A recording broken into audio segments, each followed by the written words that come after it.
Have a comment on this video or a question you want Marcos Ambrose to answer? Call the show 732-965-8773 or send an audio file to RutgersKev Show at gmail.com. Hello everybody! The nighttime is the right time. Back in Kentucky. We are here again with Marcos Ambrose, my pal. And he's going to talk to us about the oval racing in the sim as opposed to general oval concept. So he noticed already some problems with me, and if I'm making the mistakes, if you're new, you sure are. So hopefully you learned something from this, Marcus. How are you, Kevin? I've just parked in front of you there, mate, so you're going to have a bit of trouble leaving your pits. But thankfully, in iRacing, it doesn't really matter that much, does it, when you're coming in out of the pits? But we're here at Kentucky Speedway. I just really appreciate the feedback we got from some of the early lessons I try to help you with around Brands Hatch. So we thought we'd do the same thing on the ovals. I'd like to really talk, first of all, about just setting the car up before you even go out on the track. Okay. So if you just go into garage, the big kicker for me, when you first start oval racing, of course, it's way better to just do fixed series races. It's a place where you don't have to worry about setups and you don't have to worry about if you're driving well or not. You just know everyone's got the same stuff and you can just focus on your driving. But when you start running, more open stuff, you can change the steering ratio. So if you go to the garage section, the top left-hand side, you've got a few things you can modify, even in a fixed setup race.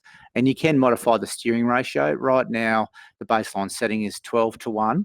The smaller the number, so if it's a 10-1 or 8-1, the steering ratio is faster. So for the same amount of movement in the wheel, the lower the number, the lower the ratio, the faster the car is going to turn. Now, when you go super speedway racing, you don't want to turn too much because you can spin yourself out. So you might run a 14 or even a 16-1 in real life as well as in the sim. When you get to a short track, you definitely want to be down around 10-1, even 8-1 on a really short track. When I go road racing in a stock car, I'll run 8-1 as well. Just want to make that steering turn as quick as I can because a stock car is a big, heavy car. But for a track like Kentucky, I think 10-1 or 12-1 is the right ratio. So we'll stick to 12-1 today just to keep it nice and simple. But if you are more confident, you can run a faster steering ratio. If you're less confident about overreacting and jerking the wheel and spinning yourself out, stick to a slightly higher ratio. The other thing I want to talk about before we get in the car proper is actually if you go into the options menu and where you calibrate your brake pedal.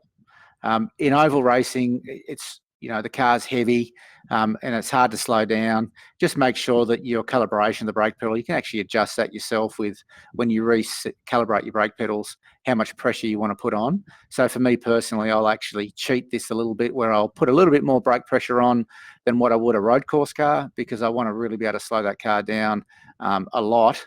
Without having to wear my sand shoes out or wear my sneakers out, if you know what I mean. So for me, that's just a bit of a trick. I always make sure that I've got a sensitive brake pedal for when I go stock car racing on the ovals. And the last one is the field of view. So if you go into, if you actually just go into your car and on one of your F buttons, I think it might be, is it F6 there, Kevin? I can't remember what number it is. For field of view? It's just the graphics adjustments. It's F9.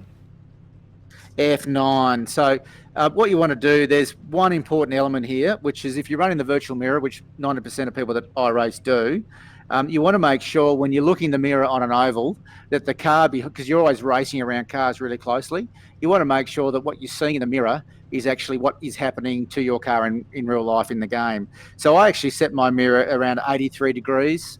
I'm running VR, of course, but I want to know if that car's about to hit me, it wants to look in my mirror like it is about to hit me. And I noticed with you, Kevin, when we were running at Brands Hatch, that you actually had a really big field of view and it wasn't that accurate on where the cars were behind you.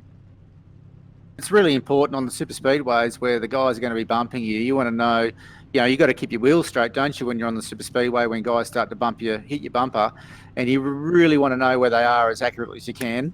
And that's a big thing. And when you go oval racing as well on a short track, you want to know if that guy's dive bombing you or if he's just turning in early. If you've got the field of view wrong, you really can't tell where he is behind you. And you either give him way too much room and he'll slide past you, or you'll turn down across his nose and spin yourself out. So it's a really important thing, especially for newbies.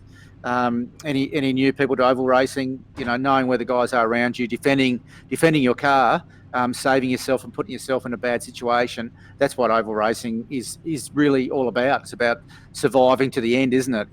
These oval races can be pretty brutal at times, especially on a short track where everyone's running over each other, and being able to keep your car clean without damage and without getting those dreaded X's. It's a big thing, a big part of oval racing, no doubt. That's the end of my show. Donk.